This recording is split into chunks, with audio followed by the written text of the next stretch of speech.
Velociraptor.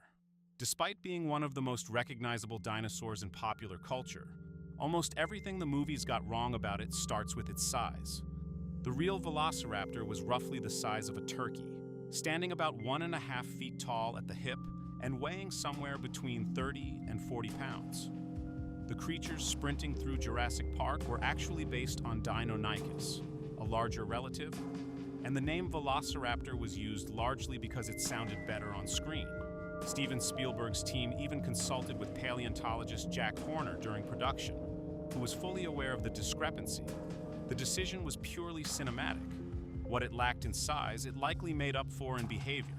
Evidence suggests it was an active, warm-blooded predator, and fossilized quill knobs on its forearms confirm it had feathers, making it look far more like a strange, aggressive bird than a scaled reptile.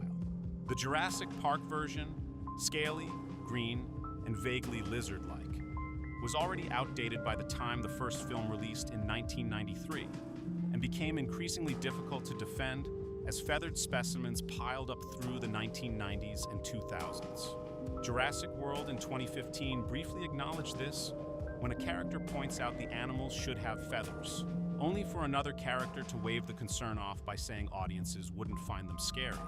It's a strange moment where a blockbuster film essentially admitted in real time that it was getting the science wrong and chose to keep doing it anyway. Velociraptor lived in what is now Mongolia and China during the late Cretaceous, around 75 million years ago, hunting across arid, desert-like environments, not the lush jungle settings of the films. Its brain was large relative to its body for a dinosaur, suggesting it was a reasonably intelligent predator, though comparing it to modern mammals or even crows, as pop culture sometimes implies, goes well beyond what the evidence actually supports.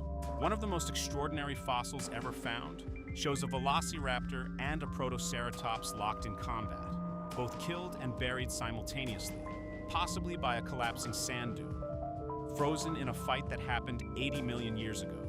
The velociraptor's sickle claw is embedded in the protoceratops's neck, while the protoceratops has the raptor's arm in its beak. It is one of the most viscerally dramatic fossils in existence, a genuine snapshot of prehistoric violence.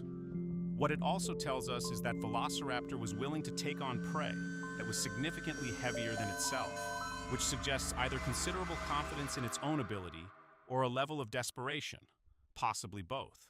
Its name means swift thief, and in its actual ecological context, a fast, feathered, turkey-sized predator with a killing claw and decent intelligence was almost certainly an effective one.